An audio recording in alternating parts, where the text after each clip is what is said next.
It's a feast somewhere in the ancient world, and the dish in front of you would empty a modern stomach in seconds. These people aren't starving, they aren't desperate. They are choosing this, paying good money for it, and serving it to the people they want to impress. 10 foods the old world genuinely loved. Garum. It's the first century in a coastal town outside Pompeii, and a worker is stirring a vat of fish that has been rotting in the sun for 3 months. This is a factory, and the smell of it carries for what feels like miles. The recipe is simple and horrifying. You take fish, often the guts and blood and the small whole fish nobody wants, you layer them with salt in big open tanks, and you leave them outside under the Mediterranean sun. For weeks, for months, the fish breaks down. Its own enzymes digest it from the inside. The flesh dissolves into liquid, and what's left is a thin amber runoff that you strain and bottle. That runoff is garum, and it is the single most popular condiment in the entire Roman Empire. They put it on everything: meat, vegetables, eggs, even fruit. They mix it into wine. The good stuff sells for prices that rival fine perfume, and the smell is so offensive that making it inside city limits is sometimes banned outright. So picture the most refined Roman you can imagine, reclining in a beautiful villa, and the flavor he cannot live without is the strange juice of fish left to liquefy in the heat. Their ketchup was rot, and they could not get enough of it.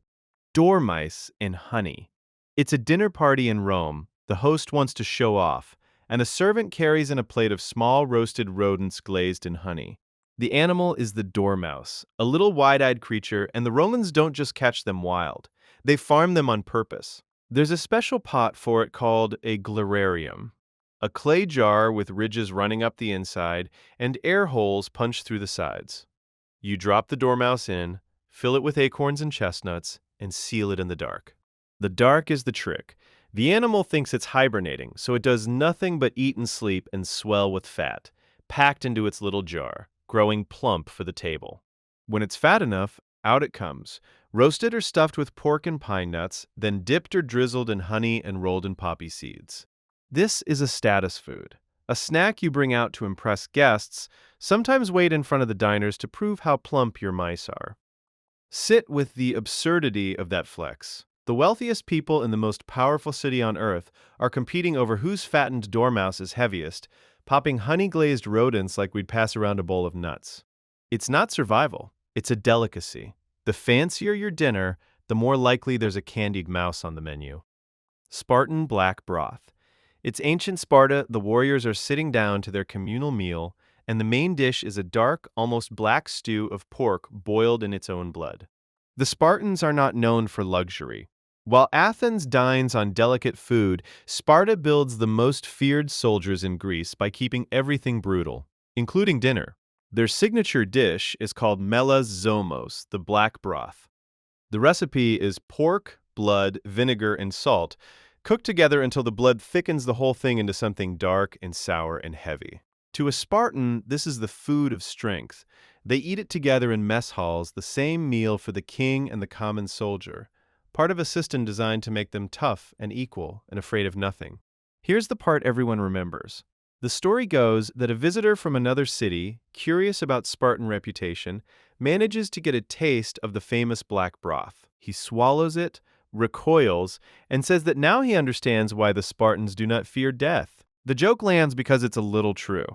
If this sour blood stew is your daily comfort food, then dying in battle starts to look like a reasonable alternative to dinner. The Spartans heard that insult and almost certainly took it as a compliment. Flamingo Tongues. It's imperial Rome at the height of its excess. An emperor is throwing a banquet, and 300 birds have died to fill a single platter with tongues. This is where Roman dining stops being food and becomes pure flex. The wealthiest emperors don't want the bird. They want the rarest, smallest, most ridiculous part of the bird, gathered in impossible quantities. Flamingo tongues are a famous delicacy, prized and expensive, and to make one dish of them, you slaughter a flock. It doesn't stop at tongues. They serve the brains of exotic birds, parrots and peacocks, and nightingales, plates of nothing but the tiny brains and tiny tongues of songbirds, each one killed to harvest a sliver of itself. The Emperor Elagabalus is the poster child for this. The ancient sources describe him serving dishes of flamingo brains, parrot heads, and the combs cut from living birds, throwing feasts whose entire point is that no normal person could ever afford the waste. And that waste is the message. Anyone can feed a guest, only a god emperor can kill 600 songbirds so that you can taste a spoonful of their tongues and then move on to the next course. The cruelty isn't a side effect. The cruelty, the sheer mountain of dead animals behind one small plate, is the entire flex. So's wum and udder. It's a high-end Roman kitchen. A cook is preparing the two most expensive cuts in the house, and both of them come from the underside of a pig. The first is the udder. Not just any udder. The prize is the milk-swollen udder of a sow that has just given birth or is about to. The tissue heavy and full, which the Romans consider one of the great luxuries of the table. They stuff it, they roast it, they serve it whole. The second is the womb. The sow's uterus, ideally from an animal that miscarried or was bred specifically for it, is treated as an even finer delicacy. Recipes survive for how to prepare it, boiled and seasoned and presented as the centerpiece of a serious meal. These are not poverty foods, the parts you eat because nothing else is left. They are the opposite. They are sought after, written about by Roman foodies, and priced like treasures, the kind of thing a host serves precisely because it's rare and costly and shows he spared no expense. So the next time you picture a refined Roman banquet, the marble, the wine, the togas, understand what's on the silver plate at the center. It's a stuffed pig's womb, and everyone at the table considers themselves lucky to get a slice. Tecuitlatle. It's the Aztec capital of Tenochtitlan. A worker is waiting at the edge of Lake Texcoco, and they're skimming blue-green slime off the surface of the water. The slime is algae, what we'd now recognize as spirulina, and it grows thick on the lake in great floating mats. To anyone else, it looks like pond scum, the stuff you'd warn a child not to touch. To the Aztecs, it's a crop. They scrape it off the surface with nets and tools, gather it into a paste, and then spread it out and press it into flat cakes. They dry those cakes in the sun until they harden into a dense, dark green-blue block. They call it tecuitlatle, and they eat it cut into pieces, sometimes seasoned, treating it like a cheese or a bread. And here's the twist that makes the Aztecs look smarter than everyone laughing at the pond scum. Tecuitlatle is almost pure protein. By weight, it's one of the most protein-rich foods around, packed with nutrients, harvested cheaply off a lake that's just sitting there. The Spanish who arrive later are baffled and disgusted by people eating lake scum.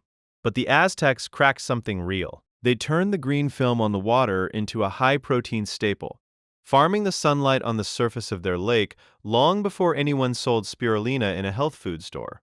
Ahuautle.